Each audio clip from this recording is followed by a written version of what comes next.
at this Mack truck stuck, dude. Literally in the middle of the highway. That's bad news. Some of the worst conditions I've seen all winter on the roads. I'm down beside the ocean now, and there's probably like 4 to 5 inches of slush, really heavy, thick slush that keeps pulling the tires around. So we're off to a good start here. 2,000 miles to go. Whew. Like I was saying, the roads are pretty bad. It's like this mix of water and snow, pretty nasty. But it's gonna start turning to snow the further north we get, so that'll be good. Well guys, it is about 6:30 in the morning, and we're heading about 1,000 miles north to the Arctic Ocean to Dead Horse, and we're gonna be going on a pretty crazy adventure here, so let's go. We're leaving the pad behind, no building for a week. The mountains got about 3 feet of snow last night up high, but I'm 17 feet above sea level here, so it's kind of like half snowing and half raining, which means the roads are probably going to be absolutely horrible for a little bit here. But no big deal, I'm kind of expecting it to be pretty bad, so here we go. We made it to Anchorage. The roads are way better just because it's getting colder as we go north. So we're gonna hit the grocery store really quick and stock up, fill up with some propane, and start heading north. Anchorage is kind of a crazy place because it's the only large city in Alaska, and it just makes it feel that much more massive once you get outside of Anchorage into the wilderness. It just makes the whole state seem just very, very remote.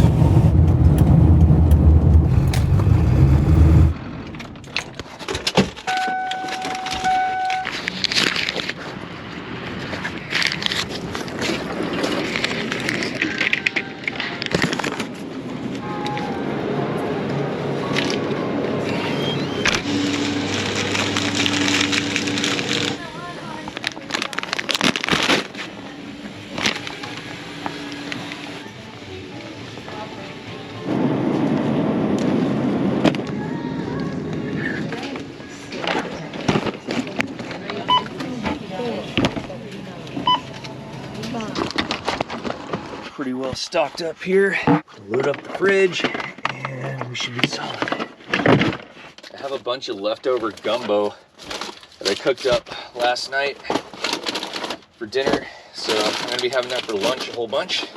We're pretty set up here. There are no grocery stores really where I'm going. There'll be one in Fairbanks, and that's pretty much it. The whole reason I'm doing this trip is I kind of feel guilty that I haven't done a lot of truck house content for you guys. I've been building a cabin right now, so the channel's been not focused on the cabin build, but half the videos have been cabin build videos. So I want to take you guys on a cool trip here. Crackers, snacks for the road, breakfast. We're solid. Cool. Got a fire starter. Let's roll. We can't leave Anchorage without stopping at my favorite coffee shop. Do it real quick.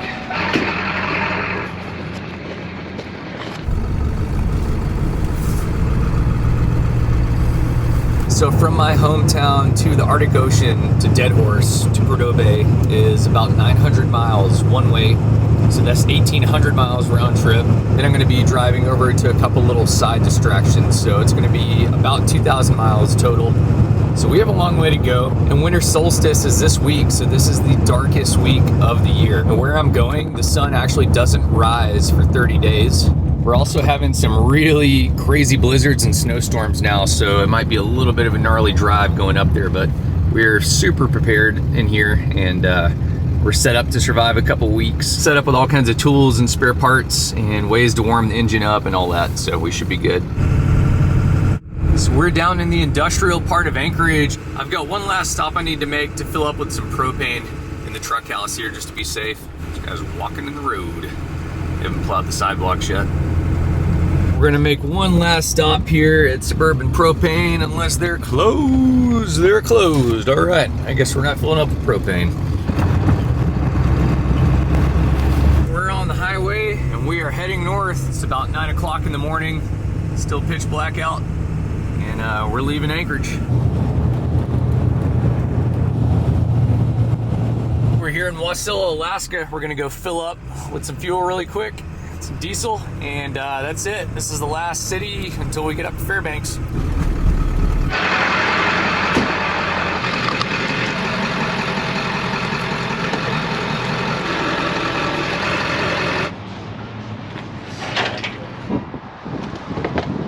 The diesel heater fuel and my propane, obviously.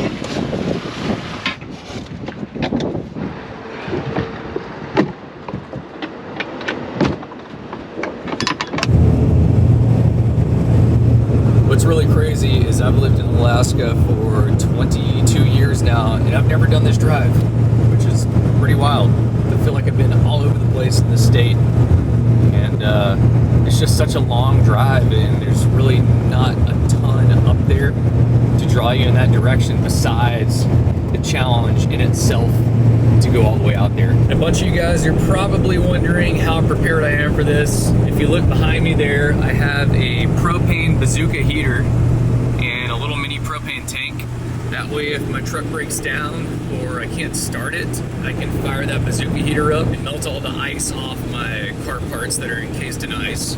That way I can either replace the part or warm the truck up or fix it or break the ice free. And under that propane heater, I've got a whole bunch of extra firewood. So I'm set up to be totally off grid and heated in the cabin for about 2 weeks if anything happens, even though this trip is not going to take that long. I also have a spare 5-gallon diesel can in the back box. And I also have a Honda generator, which I can fire up to run the block heater to my truck. So if it's like negative 30, negative 40 in the morning, I'll be able to turn over the generator, plug in my block heater on the engine up there, and I can warm up my engine so I can start the diesel. As you guys know, diesels can be really tough to start when it's super cold, so that's one big consideration. Everyone's driving back with Christmas trees in their car right now. Speaking of Christmas, our goal is to get to Fairbanks, Alaska tonight, so it's going to be about a 9-hour drive from where I started. And we're going to be camping out at the Santa Claus house. It's where Santa Claus lives in North Pole, Alaska. And it's pretty cool. I'll show you guys when we get there. Your kids will want to see it for sure. Oh, the roads are getting worse. It's probably like 3 inches of snow on them. Hasn't been plowed, so it's a little bit surfy, but we're still cruising pretty good. Going like 55, 60 miles an hour, so that's all right.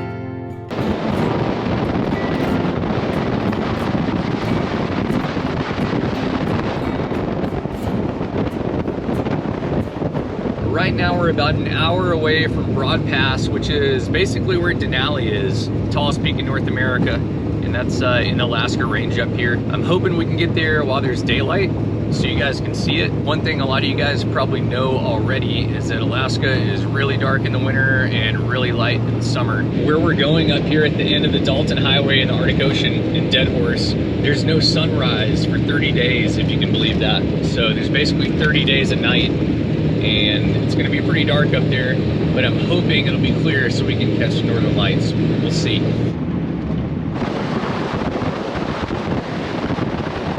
One thing about the highway is you have to be extremely prepared for surviving if anything happens. There's not going to be car parts out there. I've got a lot of spare parts for my Ford truck that are fairly common to have break down or go bad, and I've got a means to change those out. But if there's any major breakdowns, you have to be prepared to survive in place on the highway until one of the ice road trucks comes by, and then you can try to hitch a ride with them. But hopefully we can skip that whole chapter.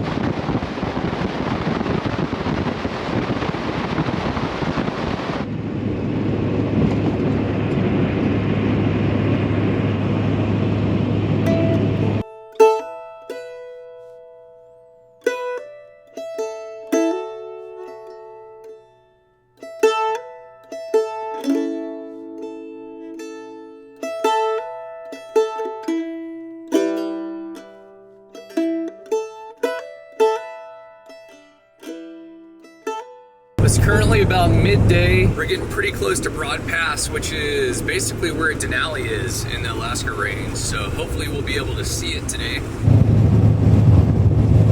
As you can see here, there's a winter weather advisory for Coldfoot, Alaska, where we're going to be going tomorrow. 45-mile-an-hour winds and blowing snow and stuff, so we'll see. There's a few of us out here stuck behind the plow truck. There's another plow truck up here. It has snowed so much. There's probably 2.5 to 3 feet of fresh snow. They just can't even keep up with it. Right now, the road's only half plowed, so he's coming through and hitting it a second run. Usually be pretty respectful to these guys. I wouldn't be driving any of this right now if he weren't out here hitting it. He's cruising pretty good. We're going, how fast is he going? It's going about 30-something miles an hour. It's pretty good for kicking snow off like that. So this highway in between Wasilla and Fairbanks is a little over 300 miles long. So that's 300 miles is a super long way to have to plow something more than one run. I mean, you can only plow what? 8 feet wide, 10 feet wide max. So you have to do at least 2 runs, which is 600 miles of plowing. And then if it snows again, it's like you gotta do it again. So it's pretty impressive what these guys do, keeping these roads clear up here. So right now, this highway is so narrow that if a car comes at you, an oncoming car, you can't even get around each other hardly. You have to kind of slow down and pull over and sneak by and surf in the snow.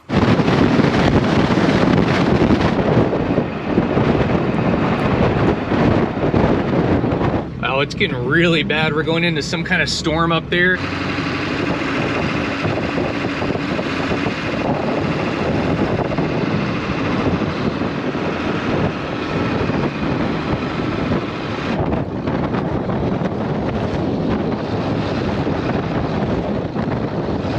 We're getting into it. This is what I came for. I knew it was going to be an intense drive, but I love this kind of stuff.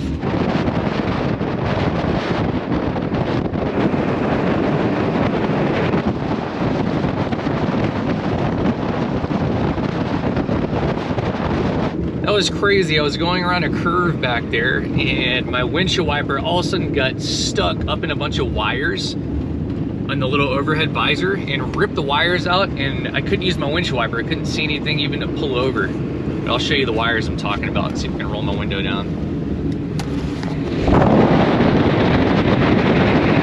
But anyway, it got stuck so bad that it bent my windshield wiper arm. You can see it right there. It's all like bent and twisted. Luckily, I twisted it back enough to where it's kind of half working now.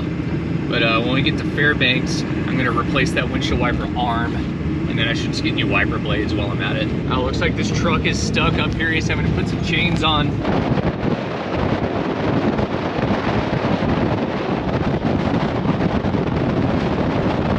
I'm gonna pull over and fix this wiper again. I can't see anything, but this also happens to be one of the weirdest hotels in the world over here.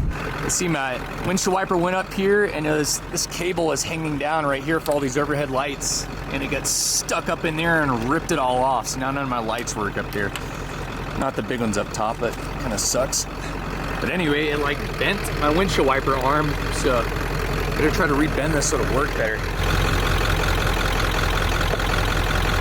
I also don't want to break it, because if I break this, I'm not going to be able to see anything. I'll like literally be stuck here.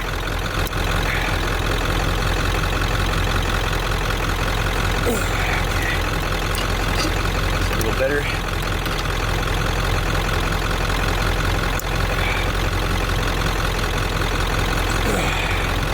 Okay. It's a little better. So this is the truck. It's a 1996 Ford F350. It's got the 7.3 Powerstroke Diesel. It's been pretty good to me. But I just did a little bit of work to it pretty recently. The computer was going bad on it, so I had to replace that and replace the power chip in there, but she's holding pretty solid. I brought the fat bike, so hopefully we'll be able to get out for a ride at some point along the way.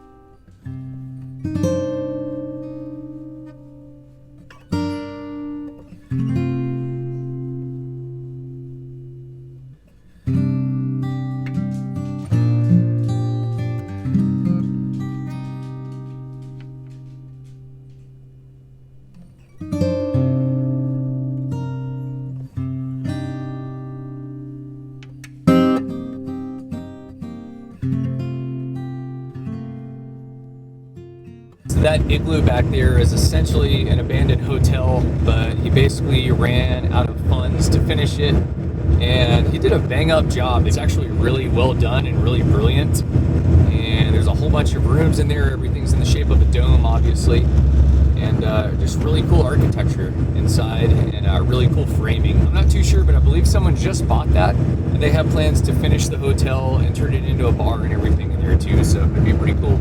Anyway, we still have about a 2.5 to 3 hour drive to Fairbanks if we were going 60, which we're not, so we got a ways to go. We just made it to Cantwell. This is basically just a gas station and a post office in this town. So we are extremely low on fuel, so we're gonna go ahead and fill up, actually a little bit below empty.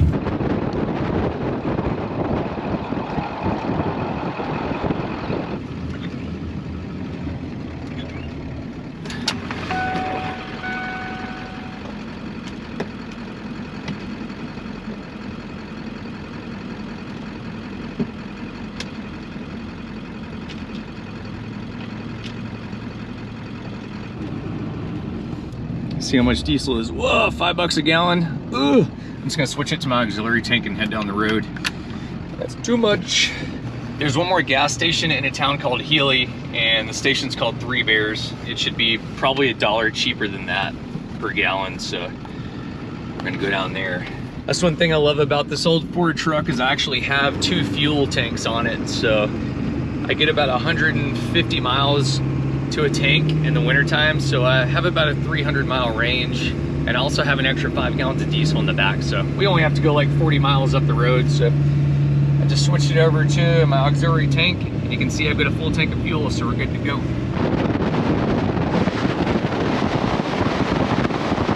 It never fails, just like that. Whenever you come out of Broad Pass in the Alaska Range and you hit the Nana River, the Nana River Canyon up here, the snow just eases up. It finally stops snowing.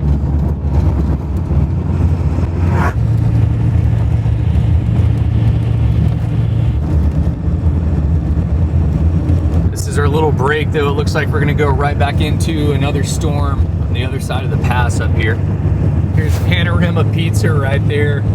It's pretty tasty. It's gonna tuck back in there. If you guys get bored later, you should Google the Shoot Dangs. Like shoot and dang, the Shoot Dangs. That's my band I'm in up here in Alaska, and we played a show at Panorama Pizza one time. Just opened a fresh box of spicy Cheez-Its. Gotta have those road snacks, yo. What's y'all's favorite road snacks, actually? You should drop it in the comments down there. Just curious. And to mix up my road snack selection at some point.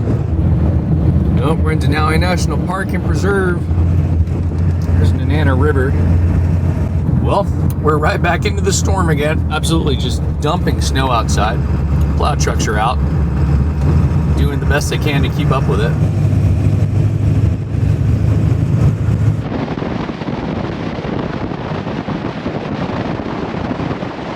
So this is cool. This is the road that goes out to Denali Mountain over here. About to pass it, Denali Park Road.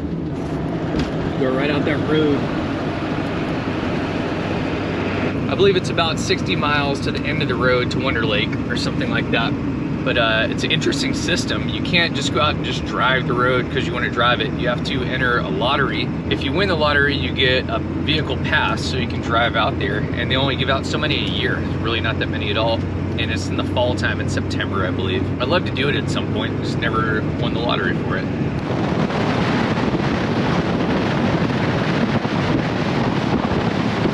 Denali Village is just a ghost town right now. Everything's shut down. Gas station shut down. The lights shut down.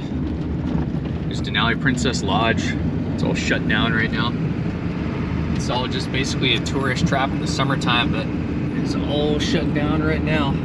The crazy part is this is what everyone comes up to see when they see Denali. Just pretty much come to this village and go out to the mountain, but there's so many cooler places up in Alaska, in my opinion, to go check out. But this is where everyone comes. Whenever people reach out and ask me where to go in Alaska, where my favorite place is, I always tell them to go visit McCarthy. I think that's one of the coolest towns up here.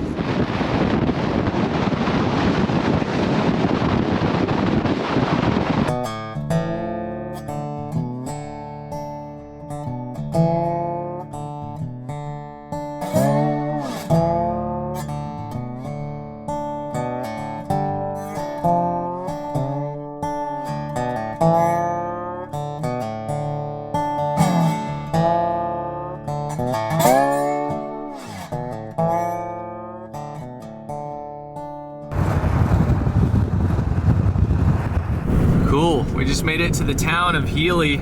So if you're driving in between Fairbanks and Anchorage, this is basically the gas station you want to stop at up here. One of these. There's a Vitus over there, then Three Bears is always the cheapest gas down here. Pretty good deal.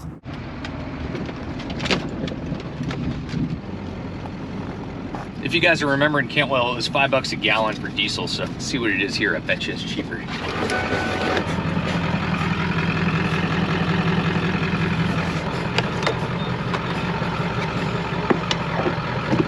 It's awesome. It's literally $1.15 cheaper here per gallon. Saved a bunch.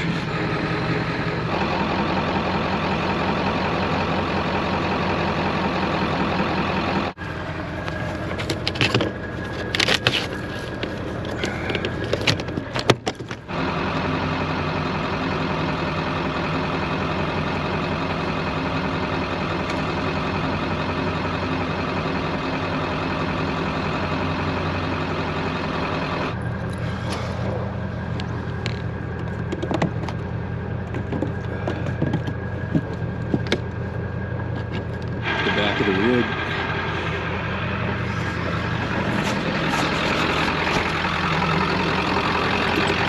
Man, I tell you one thing, the temperature's dropping outside. It's significantly colder than it was where I started driving. And it's gonna get even colder where we're going. All right, reset the gauge. Switch it back to the rear tank. Ready to roll. Three Bears here is kind of like an Alaska chain grocery store. They're pretty good. Usually they get pretty decent deals in there. Little Ace hardware attached. All right, we're back on the road again. Let's roll.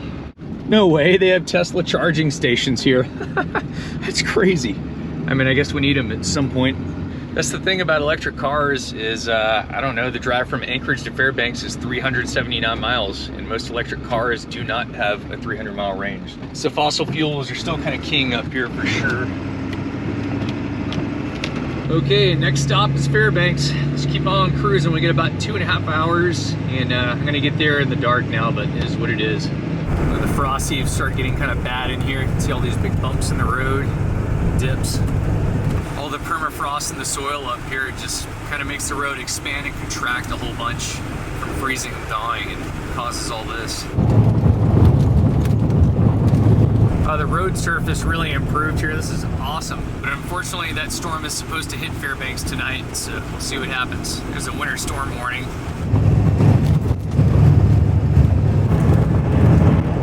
Well, guys, we made it. We're in Fairbanks, Alaska, and I've got about 1 hour left until the Santa Claus house closes. And what we're doing right now, we're gonna pass on through Fairbanks and go cruise down to North Pole, Alaska. It's a little town just outside of Fairbanks, and we're gonna go to the Santa Claus house. And you can see a school bus up there. All the kids are just getting out of school. We're almost there. Let's get a little further. Here we go, we're rolling up into North Pole, Alaska. All right, guys, here we are. Santa Claus's house. The actual thing. Right here in North Pole, Alaska. Pretty cool.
Let's go check out the rest of the town. Traffic circle. Take the first exit onto North Santa Claus Lane.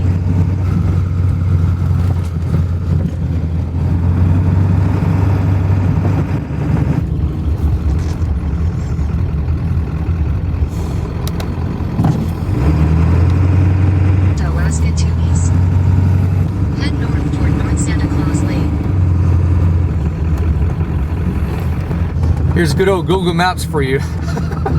This is, it's taking me to Napa, apparently. Allegedly. We'll see. Turn right on Downside Boulevard. Going right, I guess. Mile, turn right onto Mission Road. This is looking smaller. What do you guys think? You think we're gonna make it to Napa? They close in like 10 minutes. This is the Napa Auto Parts in North Pole. Nice! Actually worked. Cool. Yeah, I need to get a new windshield wiper arm. I don't want to take a chance going north. Left. Cool.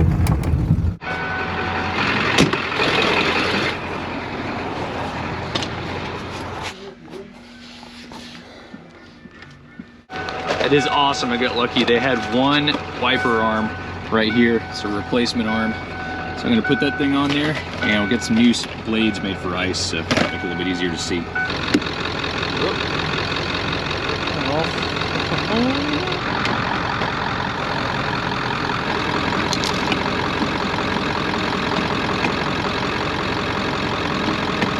All right, that was a pain, but we get the new wiper arm on there, new blades on it, good to go.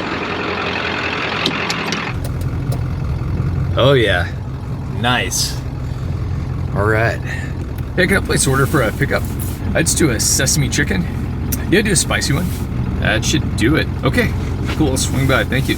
I thought it'd be fun to get some Chinese takeout tonight. It's been a long drive and I ain't in the mood to cook, and I'm in the last city that I'm gonna be in for the rest of the trip, basically, so let's go get some Chinese. This place is supposed to have really good sesame chicken, so we'll see. There it is.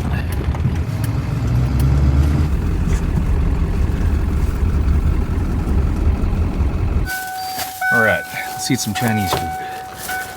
Oh, it's cold. Yeah.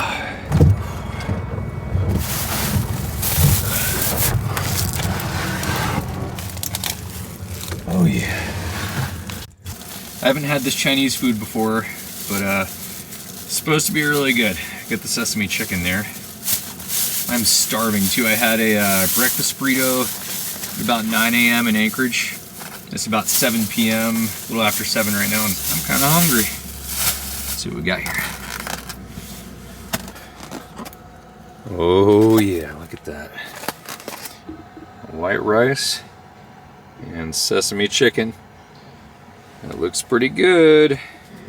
Tomorrow morning I am waking up super early and we're gonna hit the road and start driving north towards Deadhorse. I want to at least make it to Coldfoot tomorrow, and I want to stop in Coldfoot because I want to show you guys the coolest part of the drive in the daylight, which is from Coldfoot through Adigan past to Galbraith Lake. That's the most beautiful part of the drive in my opinion, and I've never made it further than Galbraith Lake, and I've never done this drive in the winter, so this might get interesting, but I think it's gonna be cool. Hopefully we can find a trail tomorrow evening too to go take that fat bike out on a little ride. Would be nice. All right, let's eat up.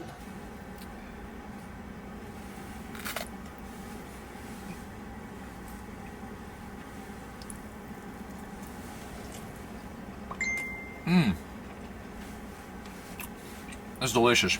It's good.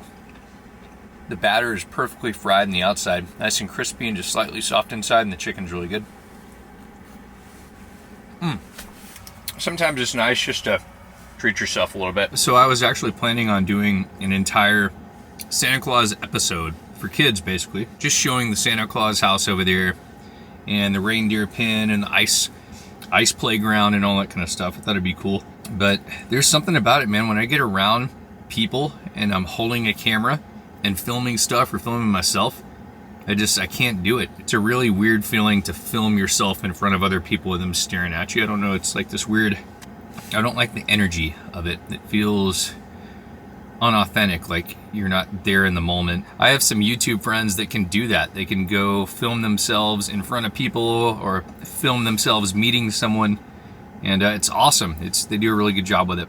But personally, I find that it feels unauthentic or just ungenuine for some reason.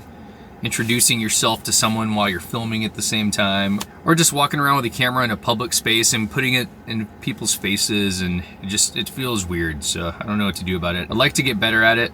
I would have loved to walk into the Santa Claus house and just roll right in with my camera, filming people, filming everything, and walk right up to Santa Claus and film them. And I don't know, I couldn't do it. Just once again, I couldn't do it. That's why I'll never do interviews. Anyway, that's why I like doing adventure content and truck camping content, and just not walking around in public with a camera everywhere. So that's what I'm going to continue to do, because that's what I feel comfortable doing. Bird feeder is looking extra frozen right now.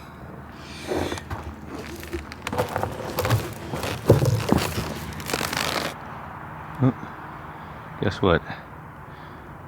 Starting to snow again. That storm is supposed to hit this evening. I think I'm actually going to do some truck camping right next to Santa's house over here. Let's go find our camping spot.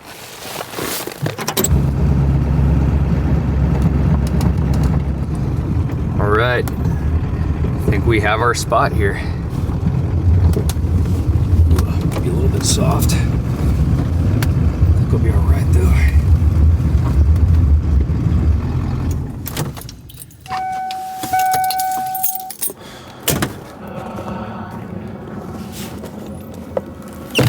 And this cool Santa Claus house is right down the street over there.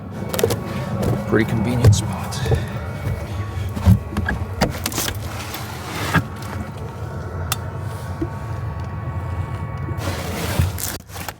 All right, guys, I am going to get some sleep. Been driving all day, pretty tired, so I will see you guys in the morning.